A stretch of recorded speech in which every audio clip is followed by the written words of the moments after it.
സനിസ ശോഭാചന്ദ്രനാണ് വിവരങ്ങൾ നൽകിയത്. അമൃതാനന്ദമയിയെ ആദരിച്ച സംസ്ഥാന സർക്കാരിനും മന്ത്രി സജി ചെറിയാനുമെതിരെ വ്യാപക വിമർശനവും പരിഹാസവും. ഇടത് സർക്കാരിന്റെ മുൻ നിലപാടുകളെയും പരാമർശങ്ങളും ട്രോളാക്കിയാണ് സോഷ്യൽ മീഡിയയിൽ വലിയ വിമർശനം നടക്കുന്നത്. CPM നേതാവ് P. ജയരാജന്റെ മകൻ ജെയിൻ രാജ് ഉൾപ്പെടെയുള്ളവർ പരിഹാസവുമായി രംഗത്ത് വന്നു. വലിയ ഡെക്കറേഷനൊന്നും വേണ്ട സുധാമണി എന്നാണ് ജെയിൻ രാജിന്റെ പോസ്റ്റ്. UN ജനറൽ അസംബ്ലി അഭിസംബോധന ചെയ്ത് മലയാളത്തിൽ പ്രസംഗിച്ചതിന്റെ രജത ജൂബിലി ആഘോഷവേളയിലാണ് അമൃതാനന്ദമയിയെ മന്ത്രി ആദരിച്ചതും ആശ്ലേഷിച്ചതും.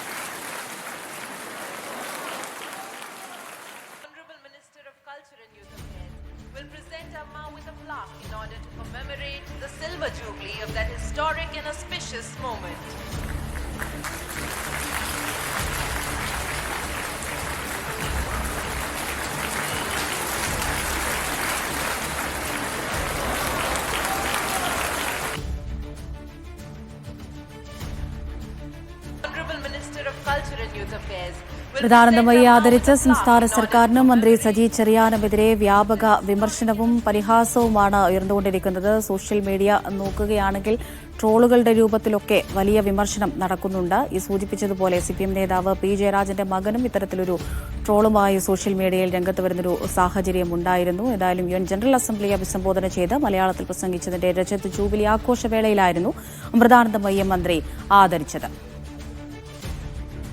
സൈഫ് സൈൻലാബ്ദീൻ വിവരങ്ങൾ നൽകാനായി ചേരുന്നുണ്ട്. സൈഫ, നമ്മൾ ഈ സൂചിപ്പിച്ചതുപോലെ വലിയ വിമർശനം അല്ലെങ്കിൽ പരിഹാസ രീതിയിൽ തന്നെയുള്ള വിമർശനം സോഷ്യൽ മീഡിയയിൽ ഈ വിഷയവുമായി ബന്ധപ്പെട്ട് നിറഞ്ഞു നിൽക്കുകയാണ്. സർക്കാർ മതത്തിലേക്ക് ചുരുങ്ങുകയാണോ എന്നുള്ളൊരു ചോദ്യം തന്നെയാണ് നിലനിൽക്കുന്നത്. അത് അങ്ങനെ ഒരു പരിഹാസം നമുക്ക് മൊത്തത്തിൽ കാണാൻ കഴിയുന്നുണ്ട്. അമൃത, സോഷ്യൽ മീഡിയയിൽ ഉടനീളം അങ്ങനെ ഒരു പരിഹാസം കാണാൻ കഴിയുന്നുണ്ട്. ഞങ്ങൾ മനുഷ്യരിലേക്ക് വളരുമ്പോൾ നിങ്ങൾ മതങ്ങളിലേക്ക് ചുരുങ്ങും എന്ന് പല നേതാക്കന്മാരും പല ഘട്ടങ്ങളിലും പറഞ്ഞിട്ടുണ്ട്. അവിടെയാണ് ആ പരിഹാസവാചകമാണ് ഇപ്പോൾ നമുക്ക് സോഷ്യൽ മീഡിയയിൽ കാണാൻ കഴിയുന്ന ഏറ്റവും പ്രധാനപ്പെട്ട കാര്യം. അതിന് അടിസ്ഥാനമായിട്ടുള്ള അത് എന്താണ് എന്ന് ചോദിച്ചു കഴിഞ്ഞാൽ, പണ്ട് അതിൻ്റെ ഒരു ചരിത്രം അമൃതയ്ക്ക് ചിലപ്പോൾ ഓർമ്മയുണ്ടാവും.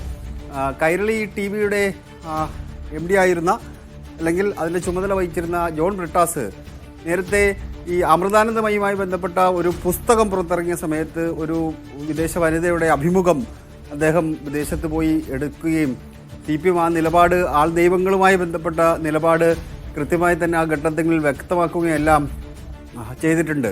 പിന്നീട് പലതരത്തിലുള്ള വിമർശനങ്ങൾ അതുമായി ബന്ധപ്പെട്ട് ഉണ്ടായിട്ടുണ്ട്. അത് ആ മണ്ഡലങ്ങളിൽ ഇപ്പോൾ കരുനാഗപ്പള്ളി എന്ന് പറയുന്ന മണ്ഡലത്തിലടക്കം അത് സ്വാധീനം ഉണ്ടാക്കിയിട്ടുണ്ട് എന്നുള്ളത് വേറൊരു പ്രധാനപ്പെട്ട കാര്യം. അങ്ങനെ പരസ്യമായ നിലപാട് സ്വീകരിച്ചിരുന്ന CPM എന്തുകൊണ്ട് ഇങ്ങനെ ഒരു ചടങ്ങിലേക്ക് പോവുകയും ആ ചടങ്ങിൽ പോകുന്നു എന്നതിനപ്പുറത്തേക്ക് കടന്ന് നമ്മൾ കാണുന്ന ദൃശ്യങ്ങൾ, അതാണ് അതിനകത്ത് ഏറ്റവും കൂടുതൽ പരിഹാസം ഉണ്ടാക്കുന്നത്. സുധാമണി എന്നാണ് CPM നേതാക്കന്മാർ പണ്ടൊക്കെ അമൃതാനന്ദമയിയെ വിളിച്ചുകൊണ്ടിരുന്നത്. അതാണ് ജെയിൻ രാജ് ഒരു ഒറ്റ വാചകം കൊണ്ട് പറഞ്ഞിരിക്കുന്നത്. വലിയ ഡെക്കറേഷനൊന്നും വേണ്ട സുധാമണി എന്നൊരു ഒറ്റ വാചകത്തിൽ അദ്ദേഹം എന്താണോ പരിഹാസം, ഞാൻ ഉദ്ദേശിച്ചത് എന്താണോ അത് അദ്ദേഹം തന്നെ ആ ഒരൊറ്റ വാചകത്തിലോടുകൂടി പറഞ്ഞു വെക്കുകയും ചെയ്യുന്നുണ്ട്. CPM നേതാക്കൾ ഇതിനെങ്ങനെ ന്യായീകരിക്കും എന്നറിയില്ല. പക്ഷേ പ്രതിപക്ഷം അതിനെ വലിയ രീതിയിൽ ഏറ്റുപിടിക്കുന്നില്ല. അപ്പോൾ അമൃതാനന്ദമയിയെ കാണാൻ പോകുന്നത് കൊണ്ട് ഞങ്ങൾക്ക് ഏതെങ്കിലും തരത്തിൽ പ്രശ്നമില്ല, അതിനെ വിമർശിക്കാനൊന്നും ഞങ്ങളാളല്ല എന്ന് പറയുന്നുണ്ട്. അത് അവർക്ക് വലിയ രീതിയിലുള്ള ഭക്തരുള്ളതാണ്. സ്വാഭാവികമായിട്ടും അതൊരു വോട്ട് ബാങ്കാണ്.